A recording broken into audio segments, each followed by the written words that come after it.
Udah ini? Oke, sekarang kita wawancara sama Kumaila Hakimah.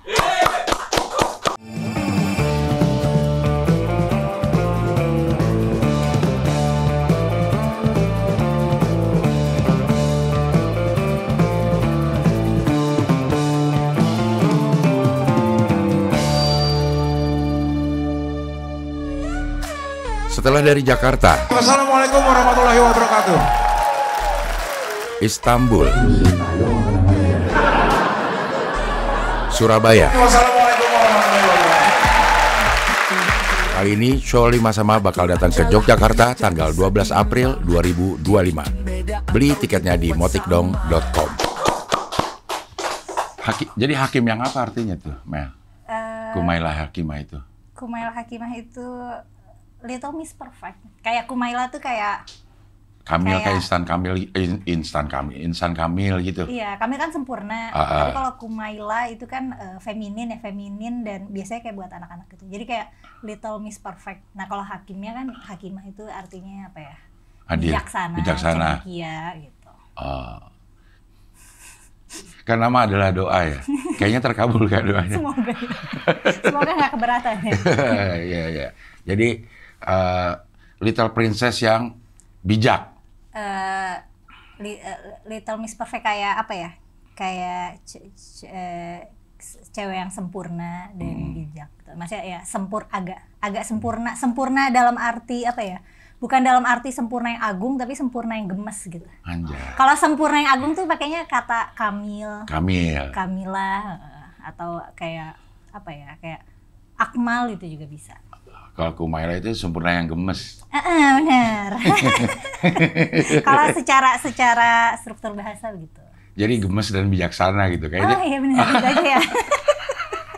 Kayaknya oke juga perpaduan kata yang kayaknya nggak bisa disandingkan tapi jadi lucu, gemes namun bijaksana. Iya.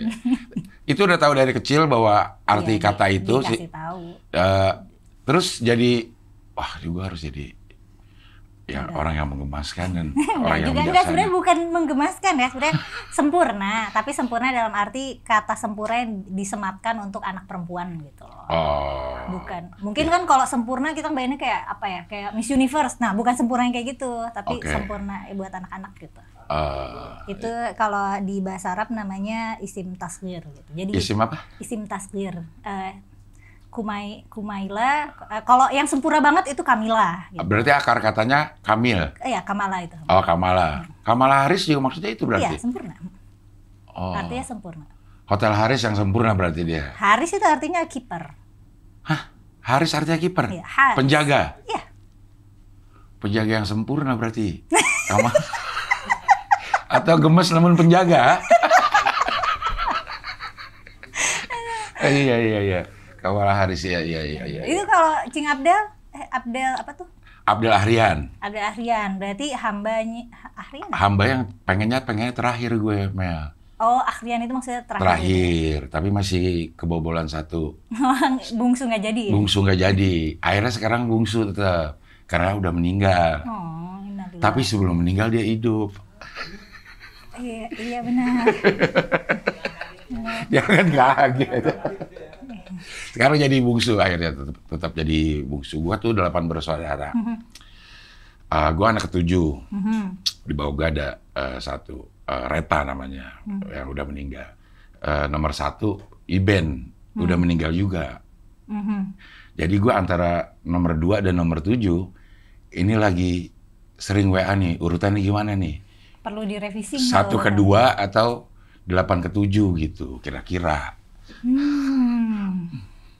Kalau aku ada dilema kayak gitu juga, tapi lebih karena aku punya kakak tiri 1. Nah, kalau kakak tiri aku dihitung kita ber-6. Kalau dia nggak dihitung kita ber-5. Jadi kadang-kadang aku bingung jawabnya. Sebenarnya kan aku anak ketiga kalau semua ikut. Tapi kan kalau misalnya kalau kedufan semua keikut, lo anak ketiga. Kalau semua nggak ikut,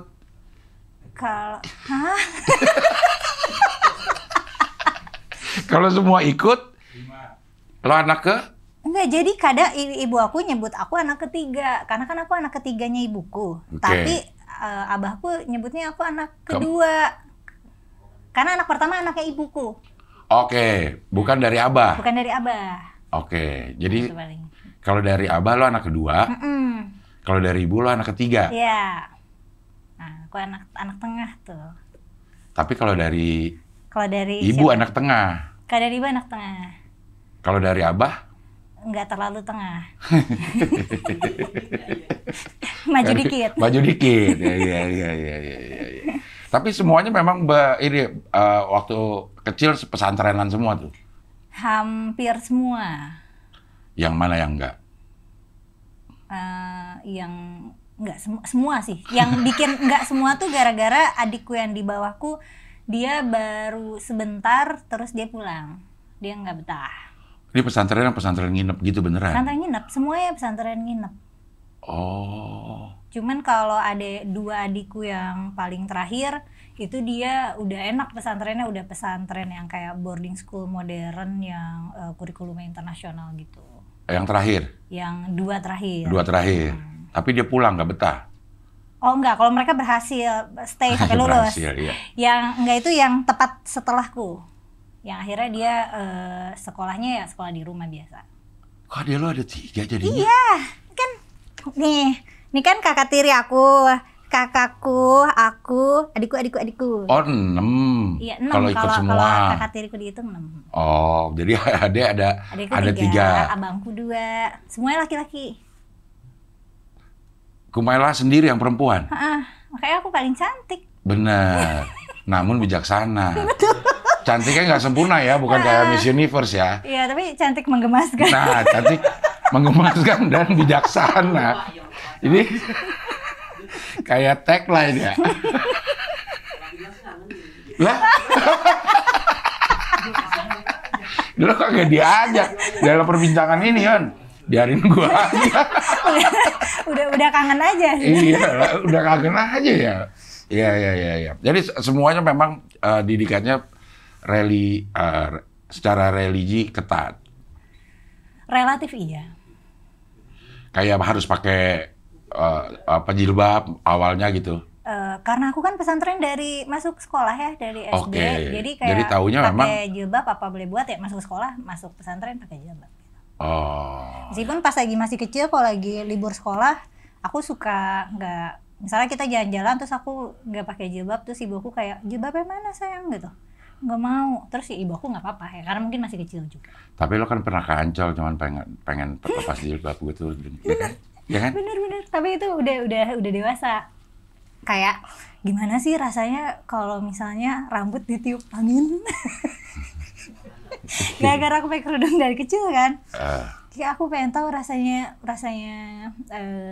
rambut ditiup angin. Terus waktu itu ada yang ngasih tahu, ke Ancol aja malam-malam gitu. Ya udah aku ke Ancol malam-malam terus buka kerudung. Kalau nyari angin kan sebenarnya keluar di depan rumah juga bisa. Nah, di depan rumah kan banyak tetangga. Oh. Kan aku masih perempuan berkerudung. Saat itu. Ancolnya malam-malam. Ancol malam-malam. Untung lagi ada angin ya. Tapi iya. namanya laut kan angin pasti kenceng kalau kata Jamrud ya. Namanya laut.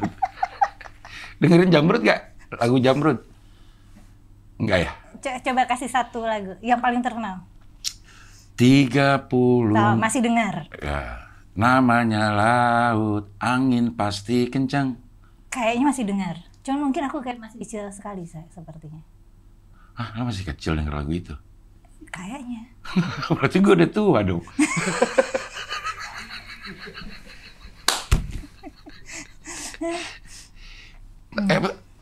Tahun 2000-an lo masih kecil? Iya. Aku... udah 24 tahun yang lalu sih ya. 2000 itu, iya. Iya benar, udah 24 tahun. Iya, udah 24 tahun yang lalu ya. Kayaknya tahun baru milenium itu aku mungkin sekitar kelas 3 SD. Oh, kelas 3 SD.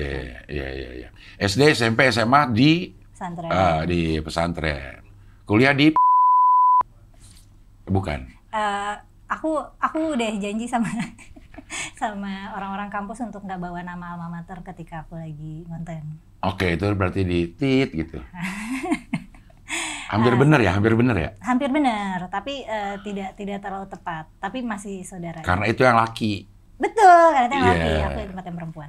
Gue ada beberapa teman yang kuliah di situ. Awalnya dibilang pengen jadi kori. Masuk ke situ. Ternyata kori itu nggak ada jurusannya. Itu ekstrakurikuler katanya. Iya benar. Ada mata kuliahnya sih. Ada kayak teori-teori dan praktek ada. Cuman ya aku juga kebetulan yang apa sih suaraku cempreng. Aku nggak bisa tuh ngaji dengan suara bagus. Suara yang berlagu-lagu gitu. Kan itu jadi kayak ada seninya tersendiri. Kayak ada Bayati yang gitu-gitu. Benar-benar. Apa aja ya? Bayati. Bayati, Hijaz. Hijaz. Si Fa apa? Aku juga nggak apa? Ya, kalau dia apa? Bayati, Hijaz. Terus nanti Ros ada. Ada kelas-kelasnya lagi kayak Bayati Koror. Bayati Koror. Cing Abda belajar. Maksudnya? Belajar itu baca Quran. Enggak. Tapi kok tahu ada beberapa ini karena ada temen yang tahu. Terus ngobrol-ngobrol. Ada jawab. Ada nggak? Aku kan karena secara bakat tuh nggak punya. Aku belajar teori juga malas-malasan jadinya. Karena aku nggak bisa praktekin anyway gitu. Nah itu kalau teorinya ujiannya praktek. Maksudnya iya. Harus bisa? Nggak harus bisa. Ya kalau nggak bisa nggak apa-apa ya, nilainya jelek paling. Oh jadi itu ujiannya praktek ya?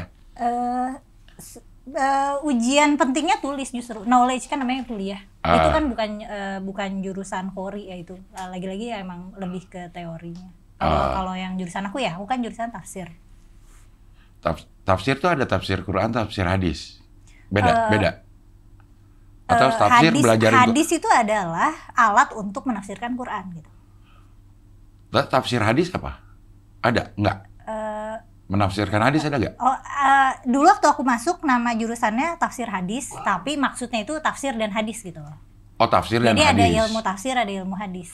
Untuk menafsirkan ayat, itu alat perangkatnya dari hadis. Hadis bisa jadi salah satu referensi utama untuk menafsirkan ayat. Ya. Jadi kita otomatis belajar hadis dong kalau yang tafsir Quran. Itu yang sering lo bilang secara konteksnya apa dilihat dari. Jadi setiap ayat itu punya hadis yang menerangkan ayatnya. Tidak semua, tapi banyak yang ada riwayatnya. Yang tidak ada penjelas ayat yang tidak ada penjelasannya di hadis banyak juga. Aku nggak tahu ya kalau secara proporsi itu termasuk banyak atau enggak, tapi ya ada gitu. Tapi ada. Nah, gimana kita menafsirkan itu kalau nggak ada? Secara bahasa aja. Secara bahasa, terus ya konteksnya aja diambil. Misalnya dia lagi ngomongin tentang perdagangan gitu, tentang hukum syariat muamalah gitu. Terus ya kita cek aja di riwayat-riwayat yang bahas, yang bukan spesifik bahas tentang ayat itu, tapi bahas tentang syariat muamalah gitu. Oh, jadi baik. Tetap tidak ada kekosongan. Kalau di hukum kan ada bilang tidak ada kekosongan hukum, pasti ada hukum yang bisa dijadikan dalil gitu ya. Sama ayat Al-Qur'an juga kayak gitu. Bisa jadi begitu. Itu berapa lama sih kuliah kayak begitu? Kuliah kayak kuliah biasanya. Harusnya sih kalau lulus tepat waktu 4 tahun, tapi kebetulan di kampusku karena wajib wajib hafal Quran, ujian tahfidznya tuh lama dan berlapis-lapis, kayak tiap 2,5 juz, kayak tiap 50 halaman tuh ketemu 3 penguji kali, atau ya jadi buat memenuhi kewajiban ujian tahfidznya itu panjang. Jadi kayak nggak ada deh yang lulus tepat waktu. Biasanya 5 atau 6 tahun. Atau ada deh 1 orang yang lulus tepat waktu. Oke. Tapi dia nurunin ini. Jadi ujian tahfidznya tuh boleh pilih program 10 juz, 20 juz, atau 30 juz. Nah, aku ambil yang penuh.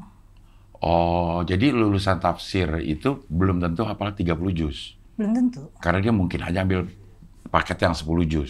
Bahkan kampus aku tuh termasuk yang strict, kayaknya paling strict deh untuk urusan hafalan ya. Karena ternyata di Al-Azhar Mesir aja cuma wajib hafal 8 juz. Apalagi Al-Azhar Kemang ya. Depan KFC kalau nggak salah. Iya, nggak tahu itu ada wajib hafalan atau nggak. Nah, ininya apa? Namanya kompensasi buat orang yang ngambil 10 juz. Kan kayak nggak fair ya? Nilainya jadi lebih kecil aja, nilai tahfidznya.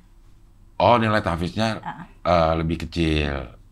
Tapi jadi kalau tahfidz penuh bracket nilai segini, 20 juz bracket nilai yang di sini, kalau yang 10 juz bracket nilai di sini gitu. Tapi tetap pada batas Tetap bisa lulus. Jadi lo 5 tahun. Kuliahnya. Hampir 6 kayaknya deh. Cukup lama ya karena 30 juz itu.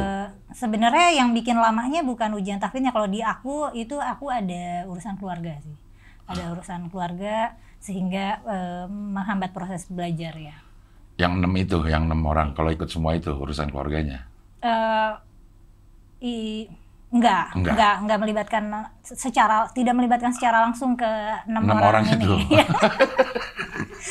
Ya keluarga besar maklum. Iya. Ya kan belum memang penuh kontroversi di konten-kontennya. Di konten-konten. Cing Abdel nggak ilfil sama aku? Enggak. Oh bagus. Hah? Terima kasih. Iya. Dan gue tuh sering bertanya-tanya. Kadang kan apa yang lo sampaikan itu adalah hasil dari referensi yang lo dapat, sehingga terus lo keluarin satu statement. Nah, yang gue pengen tahu apakah statement ini lo challenge juga ke orang yang lebih, yang mungkin dia lebih duluan, paham nggak maksud? Paham, tapi kayaknya harus dispesify deh, harus spesifik ketika aku bahas apa. Oke, misalnya ini nggak tahu secara ini, misalnya ada yang isu Al-Quran udah kadaluarsa. Ini ada nggak sih? Ada ya? Ada. Untuk beberapa konteks. Iya benar. Sebenarnya bukan Al-Quran yang kadaluarsa, ya, karena kan kitab suci itu udah nggak berubah kan. Betul. Tapi konteks-konteksnya udah kadaluarsa, maksudnya kita udah nggak bisa apa-apain lagi. Oke, kan itu lo dapat dari referensi yang pernah ini, akhirnya lo berkesimpulan. Nah, statement Al-Quran yang kadaluarsa itu lo challenge lagi ya sebelum itu keluar gitu? Challenge kemana? Makanya kemana aja? Sebenarnya konteks-konteks itu biasanya sudah dibahas oleh, maksudnya sama ya entah mufasir, entah yang fakih, pokoknya orang-orang yang ngurusin hukum Islam, mereka udah ngomongin itu sebelumnya. Dan ya emang ini udah nggak bisa diapa-apain. Cuman kayaknya yang bikin kontroversialnya itu karena waktu itu aku juga bilang jadinya kalau kita mengacunya pada ayat-ayat Quran secara tekstual itu jadinya nggak bisa relevan sepanjang masa gitu. Karena lagi-lagi ketika kita lihat konteksnya gini, misalnya kalau kamu ini ya sudah bebaskan budak, mana budak gitu loh. Jadi kan kayak ayat itu jadi nggak bisa diapa-apain kan, karena untuk di konteks kita jadi tidak berlaku relevansinya gitu. Memang ada ayat yang kalau melakukan sesuatu terus dendanya harus membebaskan budak misalnya gitu. Iya. Nah, kalau ada yang ngomong juga, siapa tahu di satu saat nanti sistem perbudakan ada lagi gitu. Jadi itu memang disiapkan untuk mungkin saat ini tidak kontekstual. Kita nggak tahu perjalanan nanti ke sananya gitu. Mungkin itu nggak, kalau menurut lo, apakah itu juga disiapkan untuk? Kalau menurut aku pemikiran kayak gitu justru toksik. Karena gini, Cing Abdel, lagi perbudakan itu bukan ajaran Islam. Perbudakan itu warisan dosa sejarah lah. Seluruh dunia memberlakukan perbudakan gitu. Nah, Islam termasuk yang berusaha membebaskan budak-budak ini. Meskipun cara membebaskannya masih dengan ikut ke sistem gitu. Jadi kalau aku nggak punya budak, mau membebaskan budak ya aku harus beli budak dulu gitu. Jadi budak itu masih dihukumi sebagai budak. Masih diperbolehkan untuk dijual belikan gitu. Dan budak itu kan dia tidak boleh punya kekayaan. Dia kalau digaji itu baik gitu. Tapi kalau nggak digaji nggak apa-apa gitu. Jadi secara hukum dia bukan manusia gitu. Nah, kalau misalnya suatu hari ada perbudakan lagi, jangan malah kita mewajarkan perbudakan itu dengan merujuk ke Quran. Di Quran aja boleh perbudakan. Padahal waktu itu semangatnya adalah membebaskan gitu. Nah, sekarang udah bagus nih, semua manusia punya hak asasi yang setara gitu. Udah nggak boleh lagi ada perbudakan manusia gitu. Masa kita pakai ngerujuk manusia untuk memundurkan peradaban? Jadi justru itu kayak berbalik dari spirit awalnya. Kalau nanti suatu hari nanti ada perbudakan, justru kita harus jadi orang yang sekuat-kuatnya menolak itu. Menolak itu. Kan kalau perbudakan berarti dia budak, kita harus membebaskannya dengan beli. Ya. Tetap yang punya budaknya untung gitu. Ya harusnya kan kita bebaskan, kita rusak sistem itu gitu. Oke, ya. Jadi kalaupun kembali ke satu konteks yang dulu pernah ada, kalau memang nggak bagus harus kita tolak aja ya. Iya, jangan malah diterima lagi gitu. Oh, iya. Soalnya budak ini kan biasanya budak juga, kita bisa nih punya budak dari tawanan perang. Dan yang namanya budak, misalnya kalau budak perempuan itu tuh boleh dipakai sama tuannya. Betul. Masa kita mau memperlakukan manusia seperti itu lagi dengan merujuk ke Al-Quran? Ya udah bagus itu, konteksnya sudah tidak relevan, itu bagus. Yang Nabi lakukan itu kan progres. Ini misalnya waktu Al-Quran turun progresnya di sini, terus di zaman sekarang progresnya udah sampai sini, masa kita membalikin lagi ke sini gitu. Ya.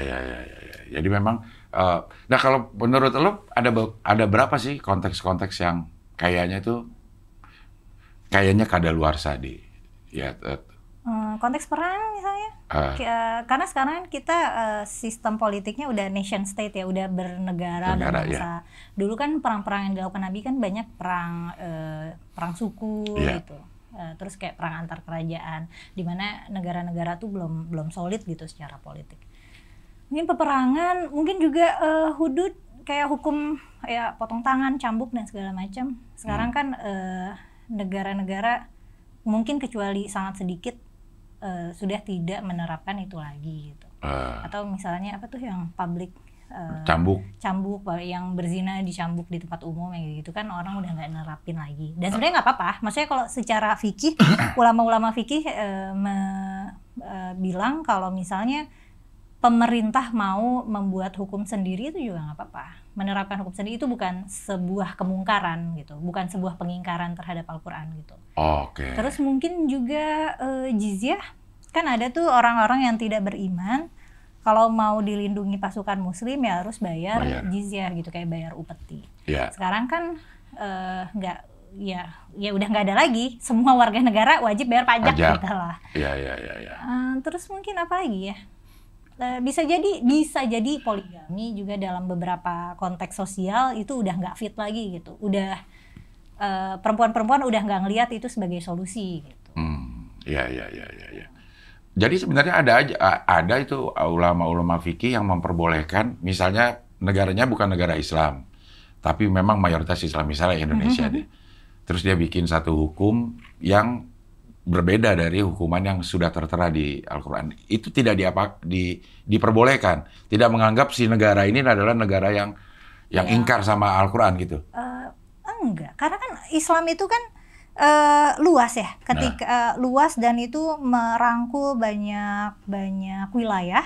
Dan wilayah-wilayah itu sudah punya hukum sendiri ya, hukum dan budayanya sendiri. Mereka nggak tiba-tiba langsung nerapin hudud gitu, yang mencuri potong tangan. Nggak juga, mereka tetap melanggengkan hukum yang udah mereka buat juga nggak apa-apa gitu. Oh iya, memang ada ketentuan yang seperti itu juga oleh ulama fikih udah bahas itu gitu, karena dari awal-awal Islam juga sudah ada perdebatan tentang hukum ini gitu. Oh iya. Mel, lo bosen gak sih kalau ngobrol orang nanyanya gini lagi? Dikit, karena sejujurnya aku tuh bikin konten bahas agama karena kebetulan cuma itu yang aku bisa. Aku pengennya masa nggak ada lagi? Ya selain itu yang aku bisa bahas secara mendalam dan aku bisa pertanggungjawabkan apa yang aku sampaikan gitu. Iya. Sebelumnya kan aku kerja di kayak channel sosiopolitik gitu.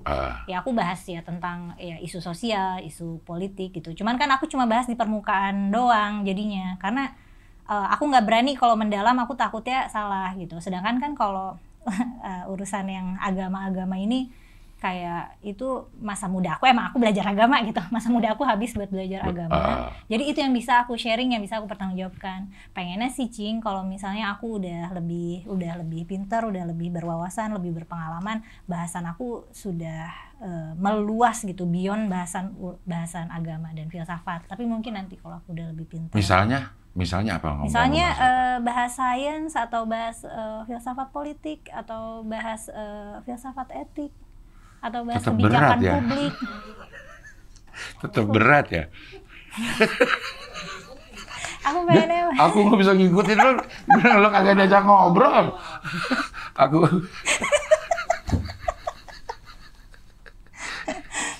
kamu maunya aku bahas apa? Nah, bahas apa kamu maunya? Hai.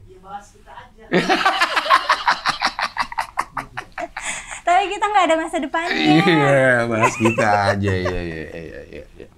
Tapi kayak kehidupan hari-hari lo ketemu orang yang ada punya circle yang nggak ngomongin ginian. Kalau ketemu lo nih, Ada. ngapain tuh misalnya? Bahas buku. Ya sama aja bahasnya buku. Atau bahas Scrabble. Tahu Cingapel tahu Scrabble Mainan nggak? itu. Kayak main catur tapi Pakai pakai huruf dan angka ya. Aku suka banget main itu. Berarti suka mengisi teka-teki silang? TTS? Udah nggak masanya ya? Iya udah nggak masanya. Kalau Scrabble kan enak tuh. Dulu tuh aku beberapa tahun aku mimpin Federasi Scrabble Indonesia. Jadi aku rajin tuh kompetisi dalam negeri maupun luar negeri. Oke. Yang warnanya hijau tuh yang bagus tuh. Itu yang copyright Mattel ya hijau. Oke. Oh apa? Ini dari keluaran Mattel itu? Apal Tapi- nggak S berapa, A berapa? S4, A9, Kok O8, A9? E12. Ininya nilainya? Oh, A nilainya 1. Enggak, dikirain aku jumlah. Oh, Karena jumlah. kan total main itu ada 100 huruf. 100? Untuk dibagi 4 orang? Oh, biasanya kalau Scrabble internasional 2 ya? turnamen settingnya 2. 2. Ada 100 huruf. Dan ketika ini aku harus hafal jumlah huruf di sini. Misalnya apa ada berapa. Soalnya sambil main kan aku ngitung probabilitas ini. Oh, gue bakal dapat apa lagi kira-kira gitu? Dan aku juga ngafalin kamus bahasa Inggris jadinya.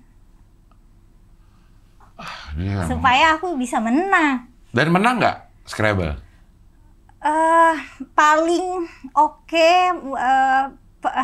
prestasi aku mungkin aku pernah runner up nasional ya tahun 2019 Untuk bahasa? bahasa Inggris. Bahasa Inggris.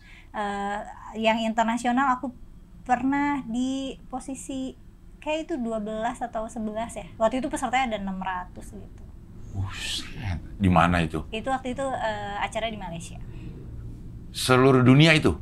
Atau Asia atau Ada asosiasi dunianya. Scrabble itu? Dan nanti bulan depan kalau setelah hitung-hitung rezekinya cukup, aku pengen compete di Thailand. Di Thailand banyak pemain juga. Itu kayak ini nggak? Ada Atau di Singapura. level-levelnya nggak? Ada. Kalau cuman kadang-kadang beda negara beda leveling. Kalau di Indonesia cuma ada misalnya intermediate atau master gitu. Dan itu diakui juga? Intermediate di Indonesia ya intermediate di internasional atau? Nah itu enggak, itu beda-beda negara. Mereka ada standar grandmaster juga masih beda-beda gitu. Kayak Tapi catur biasanya aja gitu. yang dibedainnya turnamennya. Jadi kayak turnamen yang premier, yang master itu yang ratingnya ada berapa. Kayak catur ada rating-rating. Ada gitu. ratingnya. Catur namanya kan Elo rating kalau nggak salah. Ini apa? Ya rating aja. Rating. WESPA rating.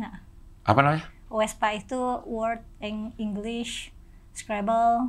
SPA-nya apa ya? PA lo PA gitu. PA. A-nya pokoknya association gitu. Iya. Nah, Mela udah berapa rating?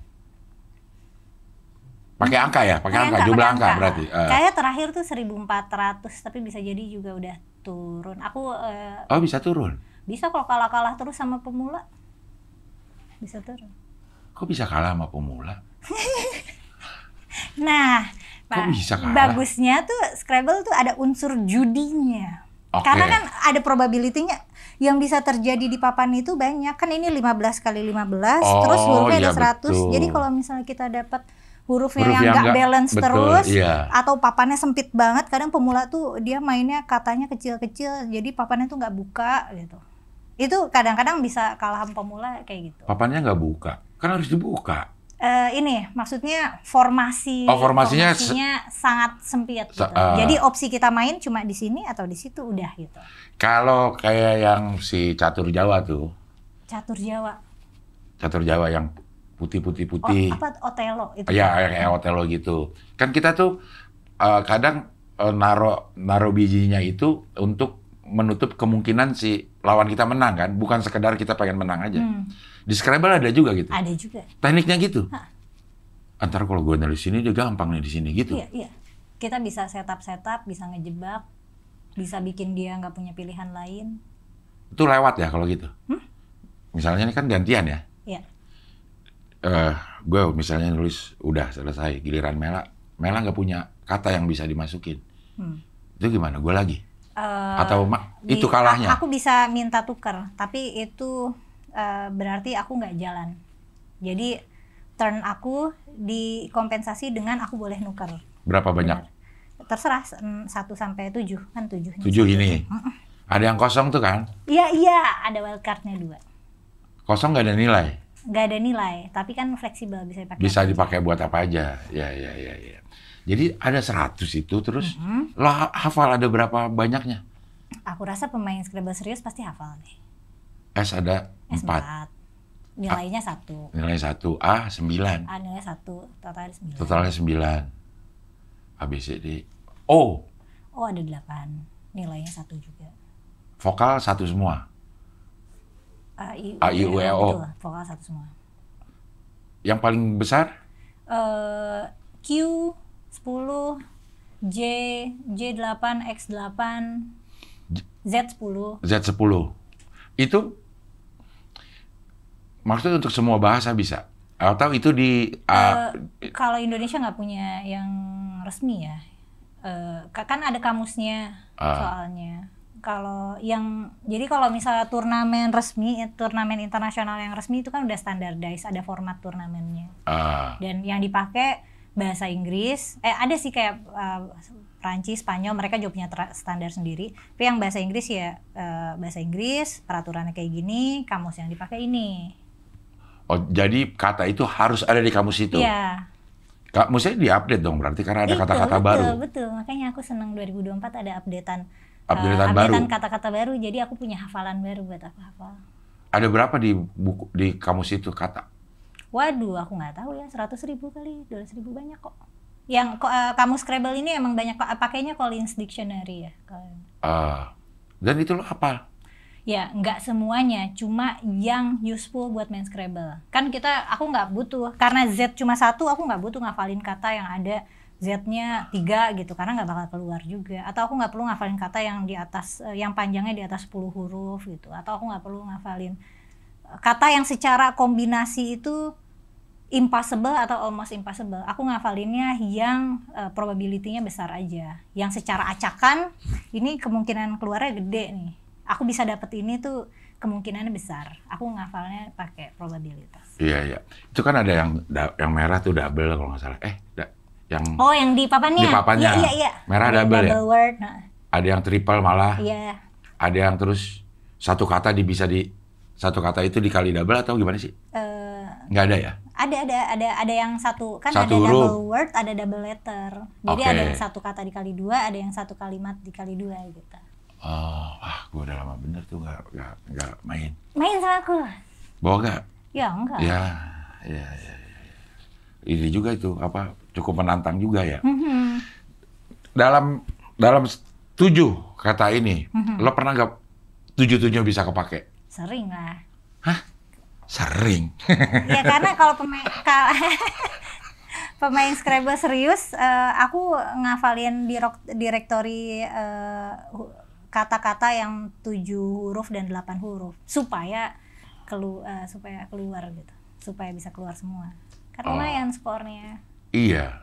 Kata yang pakai Z yang 7 huruf. Apa? Jeopardize, analyze, stylize, zeolith. Aku bisa tahu ya. Dia apa ya? Iya benar, ionizes gitu. Jadi Z, odorizes. X kita kalau di bahasa Indonesia kita nggak pakai ya. Kalau ayo kita main Scrabble, ada ini dapat X mah. Enak kayak ada orexins, alexins, examine, extract, extinct, apa ya? Extreme. Tapi dia butuh banyak. Ekstrim. Kan ada banyak. Ada 12, jadi tenang aja. Oh. Jadi secara probabilitas masih gede. Ada kata yang tidak ada vokalnya nggak? Dan ada artinya? Ada. Ada. Cewek CTH. Cewek CTH? Iya. Apa bacanya gimana tuh? Nggak tahu. Coba. Cewek. Cuc. Cewek CTH itu ada artinya? Ada. Aku cek. Ya. Nih. Cewek contoh itu kalau kita kan cewek CTH. With no vowel. Salah, aku CRWTH nih. CRWTH tuh nih. Ini adalah daftar kata yang nggak ada vokalnya. Banyak. Banyak. Sing termasuk tuh sing, sin. Oh ya, tapi kalau yang tidak ada itu kan kayak Y, ya dia bertindak sebagai vokal, sebagai vokal. Terus ada bisa interjection juga, misalnya kayak gini tuh bisa dihitung kata. Ada berapa M? 3. Kalau begitu 4 nggak boleh. Gitu. Jadi kalau hemnya panjang, gue lagi ngehem panjang loh gitu. Nggak dihitung kata. Nggak dihitung kata ya. Tapi CRWTH. Tapi CWTCH ada, CWTCH. Kadel. Oh iya benar, CWTCH juga ada nih. Oh iya benar. Hug or cuddle. Iya gitu. Cute, bacanya cute. Terus ternyata CRWTH itu crowd. Itu modern Welsh from crowd. Oh. Jadi ada artinya. Cuman aku juga nggak terlalu peduli artinya. Sama kayak aku waktu ngafalin Quran waktu kecil, aku nggak peduli artinya, aku ngafalin doang. Aku ngafalin kamus ya buat main, supaya aku punya banyak vocab yang banyak kata yang bisa aku mainin. Jadi emang lu penyuka kata ya? Sebenarnya Bisa jadi ya. Aku suka lihat struktur kata. Iya. Lihat kata sebagai pola tuh aku suka. Kemarin gue kesini ngobrol juga nih sama orang anak lulusan sastra Jawa. Terus dia bikin konten tentang sejarah nama-nama. Kalau dia ngeliat nama, otak dia selalu berpikir, ini kenapa ya namanya ini gitu. Misalnya Jagakarsa, dia tuh akan, kenapa dia nama Jagakarsa ya? Sama dia dicari tuh artinya Jagakarsa.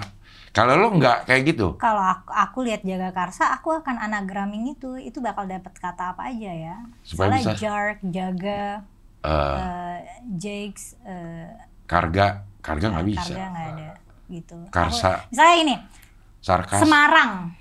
Ngarames dibalik. Managers. Ya. Semarang. Ya, mencuri.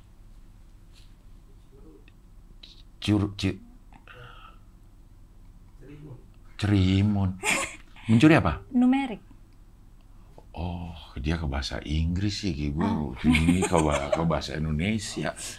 Ada lagi yang anagramnya? Gerobak, berkoar. Brokage. G-nya gue hilang berkoar. Tapi kayaknya aku suka tuh kayak gitu. Kalau aku lihat kata, pasti aku acak-acak. Kalau gue lihat angka, yang main 4 angka tahu nggak? Enggak. 4 angka dijadiin 24. Maksudnya gimana? 4 angka jadi. Lo sebutin angka. 4 angka, tapi tidak boleh berulang, tidak pakai 0, 1 sampai 9. Itu harus diformulasikan sehingga menjadi 24. Oh, oke. Berarti 2769? 2769. Iya. 2769 kita formulasikan, angkanya boleh dipakai sekali, jadi 24. 7 tambah 6, 2 tambah 9. 7 tambah 6, 13. 13 tambah 11, iya. Iya, jadi 24. Semua kombinasi 4 angka bisa jadi 24, cuma ada beberapa yang nggak bisa. Jadi gue kalau di jalanan tuh gue ngeliatin ini dikali sini. Berarti Cing Abdel suka main sudoku nggak? Yang gini yang keluar dari TV. Iya, aku pengen tuh jadi Sadako, rambut aku. Pengen jadi Sadako lah. Udah apa? Pas hari Jumat, kenapa emang Sadako keluar? Sodako dong itu. Sudoku tuh yang kayak gimana? Sudoku yang ngejumlahin. 9, yang ada 9, 3 kali 3 gitu. 9 kali 9 kali 9, terus dia kita harus ngisi angka 1 sampai 9, tapi nggak boleh ada yang sama sebaris atau sama sekota. Iya, tahu itu, tapi gue nggak bisa Seru itu. Kan? Aku suka. TTS belum, udah nggak zamannya sih. Nah, kayaknya aku nggak terlalu terekspos TTS. TTS juga memang permainan yang akhirnya dilindas sama zaman, karena kita bisa lihat kalau mau curang kita bisa lihat di Google. Kalau dulu kan nggak bisa ya, memang berdasarkan ingatan aja.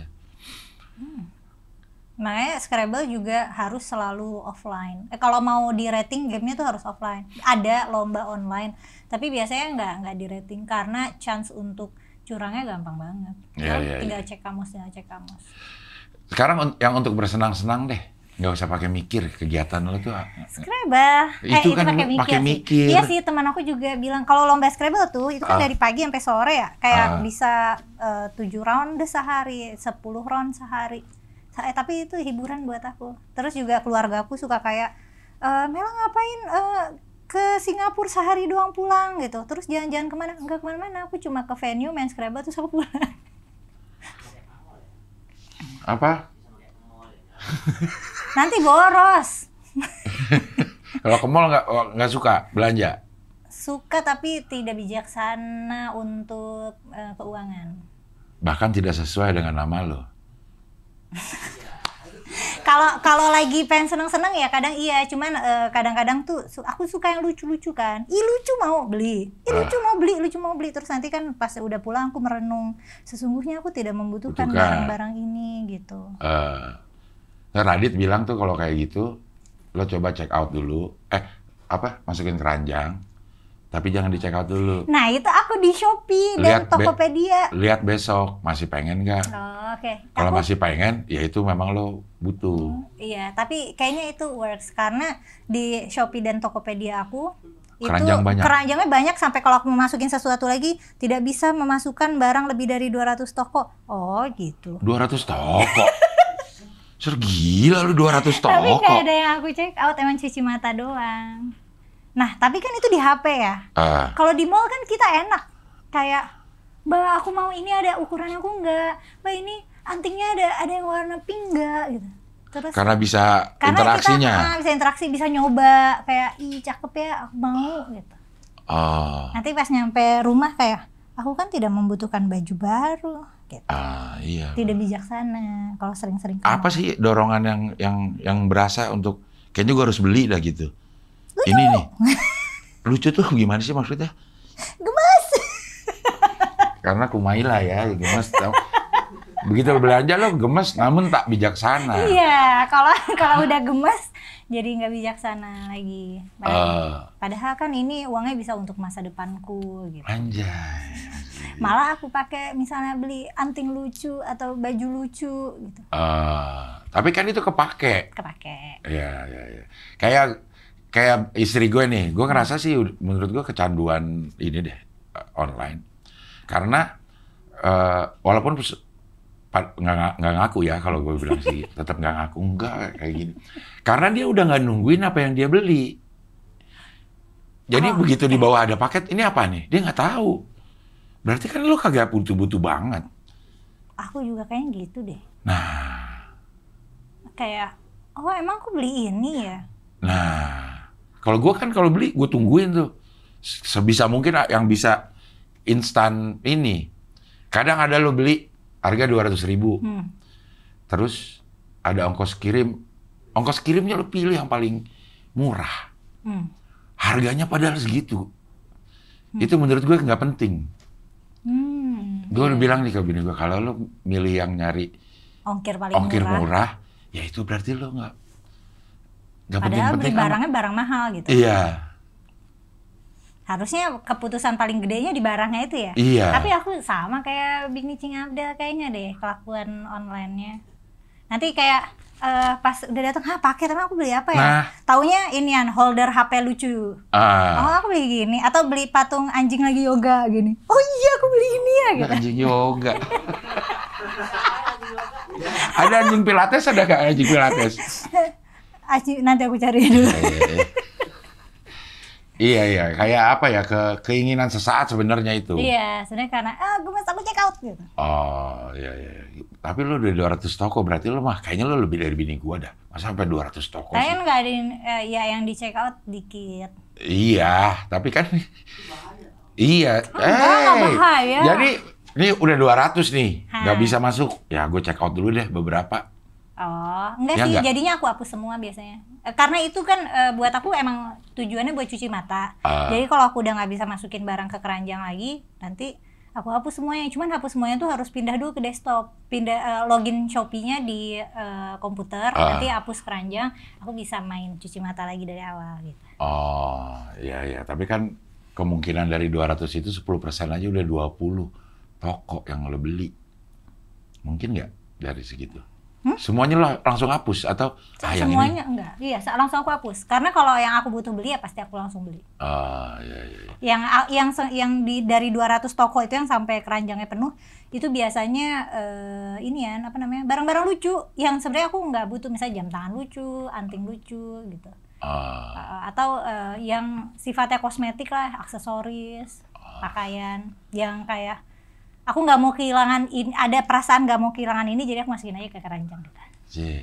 Tapi padahal tidak akan memiliki juga gitu. Iya. Ya, ini boleh lo komentarin nih, Yon. Ayo, komentari apa nih? Ini sesuatu yang pengen gue miliki, tapi kayaknya juga nggak bakal gue miliki. Iya. Apa tuh, Yon? Nggak apa-apa, masih bisa saling invest dalam komunikasi yang lain. Panjang banget jawaban. Iya. Musik lo denger musik gak? Denger. Apa? Yang awet lama suka itu Arctic Monkeys, aku suka. Arctic Monkeys tuh selalu sama anak gue. Emang itu ini apa? Tahunan berapa itu? Malah yang aku suka banget tuh, yang album barunya enak sih, tapi yang tahun 2010-an itu enak. Aku suka. Itu apa sih? Band apa sih? Band Band bentuk apa sih? Lagu-lagunya apa sih? Band kayak Rock gitu. Tapi sebenarnya sih secara umum aku nggak begitu.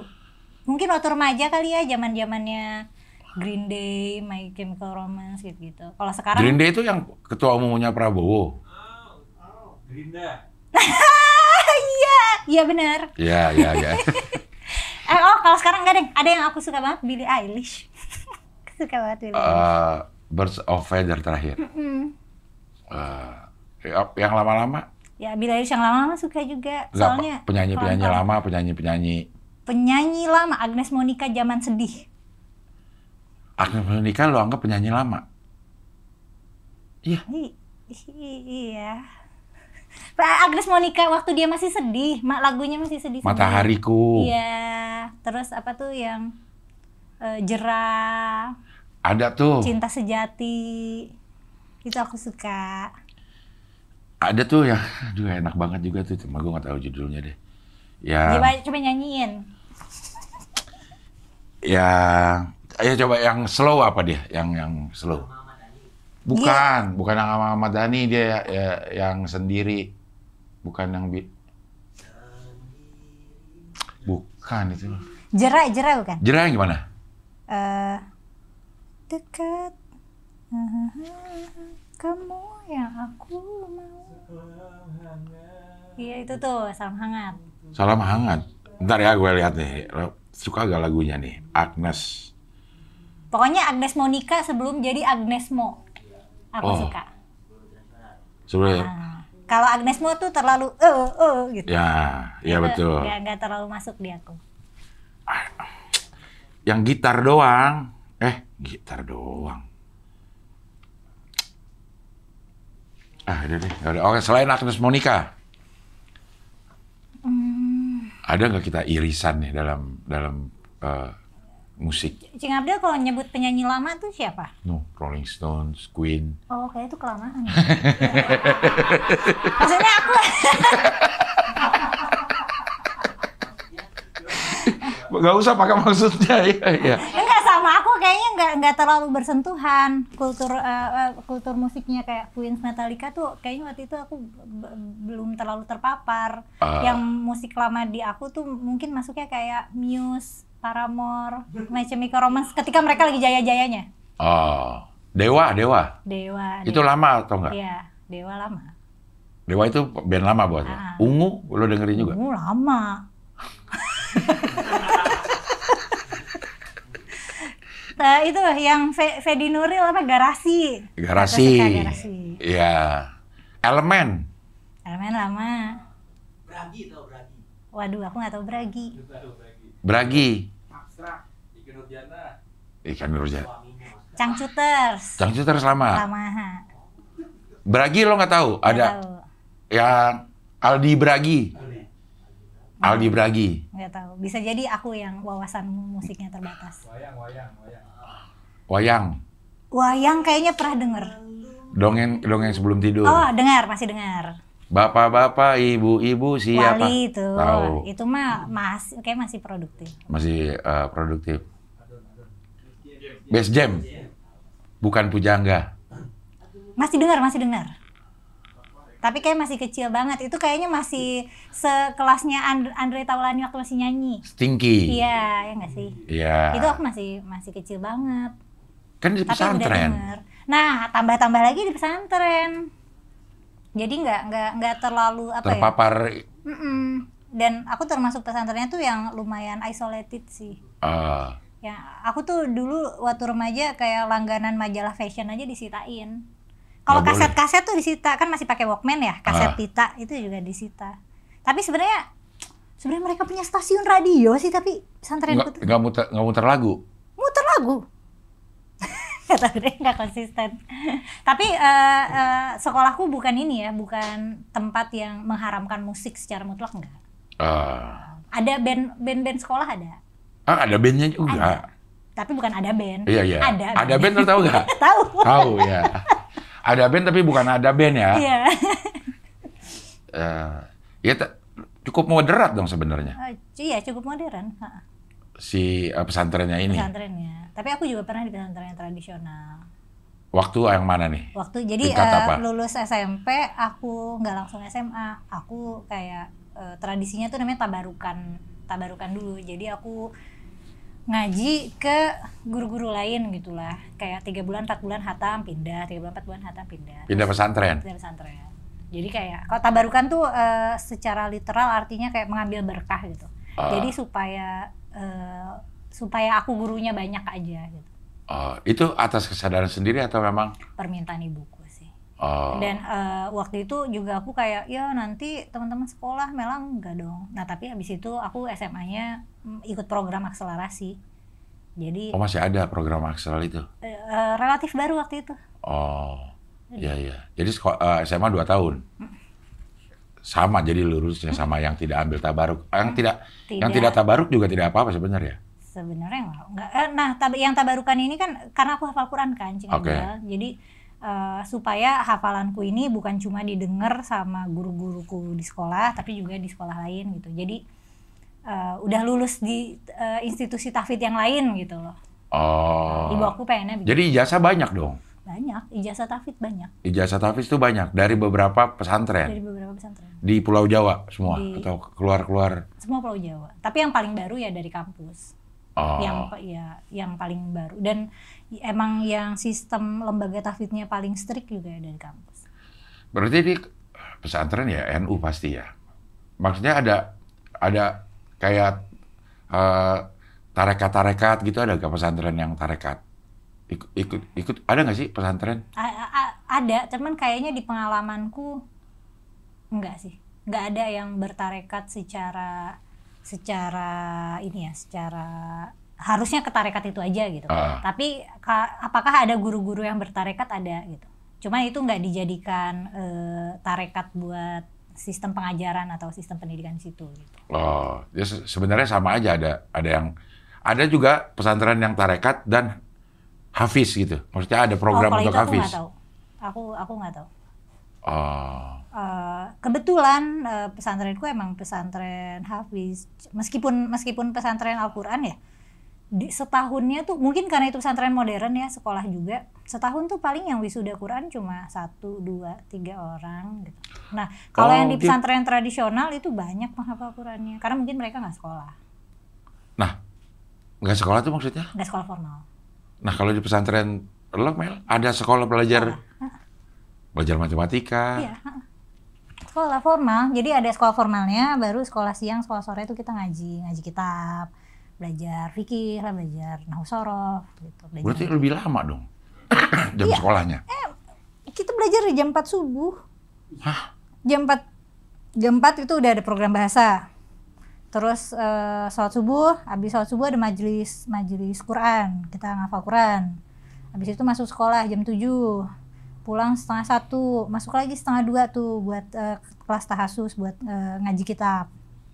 Pulang jam 4, itu tuh sore kosong biasanya, kita mau olahraga kayak mau main, jajan apa. Maghrib masjid, habis maghrib ngafal Quran lagi sampai 7:30, habis itu ya udah bebas.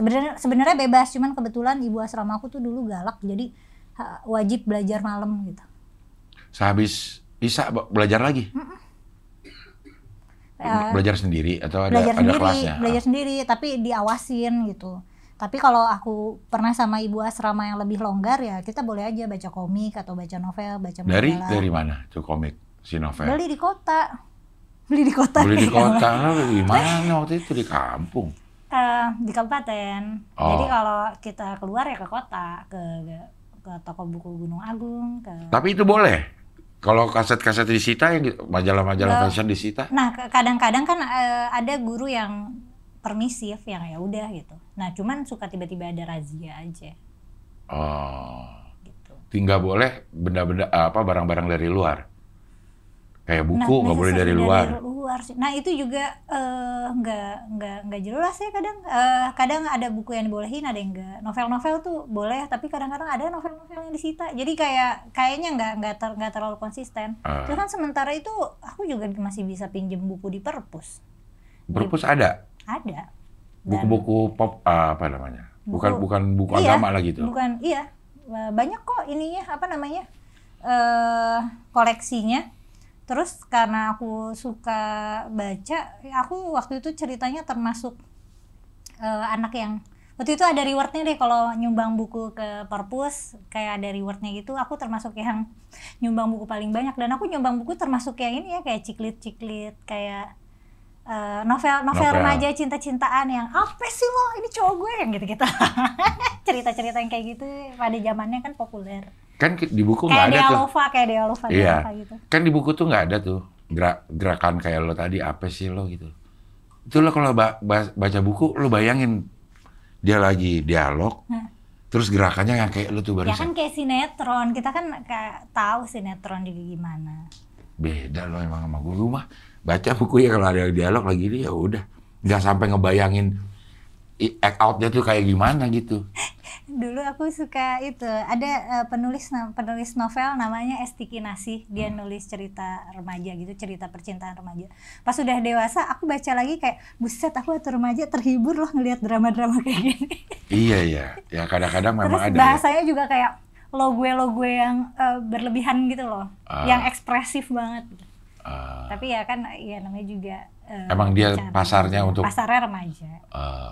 Lo pernah bandel nggak? Bandel untuk ukuran melanggar aturan Ya, pesantren? kayaknya untuk ukuran pesantren kayak aku termasuk bandel. Kabur, cabut. Nggak masuk sekolah? Nggak masuk sekolah, bosan sekolah tuh, nggak seru. Itu kan pasti ketahuan. Nah, biasanya aku kabur ke ada tukang mie ayam gitu, aku ngobrol-ngobrol sama dia. Terus ya nanti ketahuan. Dihukum nggak? Harusnya dihukum, tapi kayaknya karena aku santri berprestasi, guru-guru tuh cenderung kendor ke aku gitu. Jadi kalau misalnya ini nih dibarisin yang nakal-nakal yang pada cabut, ayo push up, udah Mela balik aja ke kelas gitu.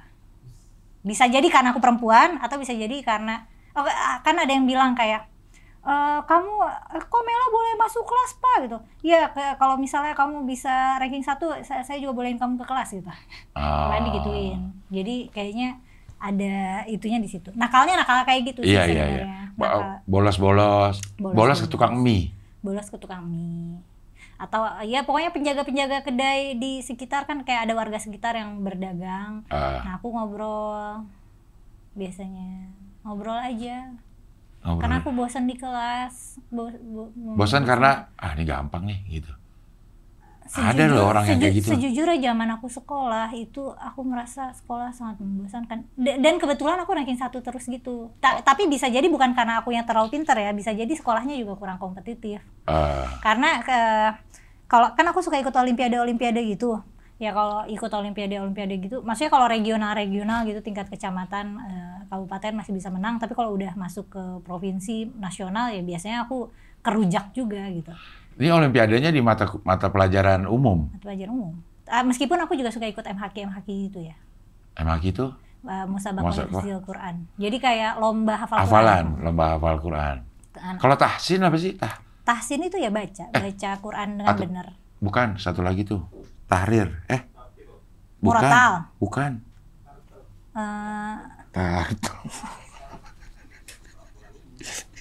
Tahrir.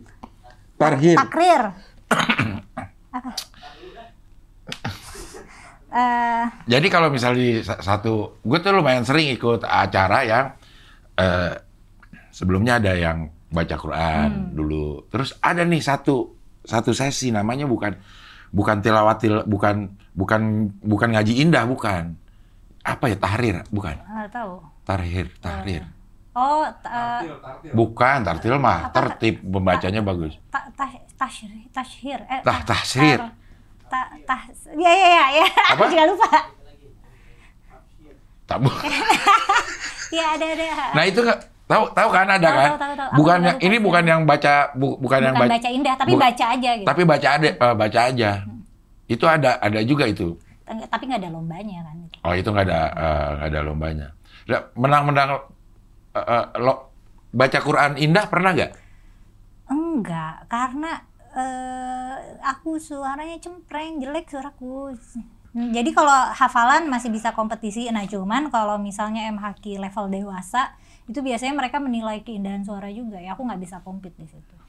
Kan bukan karena tipe suara. Tapi dinilai juga, keindahan dinilai. Bukan, maksud gue itu bisa melakukan atau membuat nada itu kan bukan perkara tipe suaranya kayak gimana, apakah cempreng, apakah ngebas. Selain aku cempreng, aku juga nggak punya skillnya.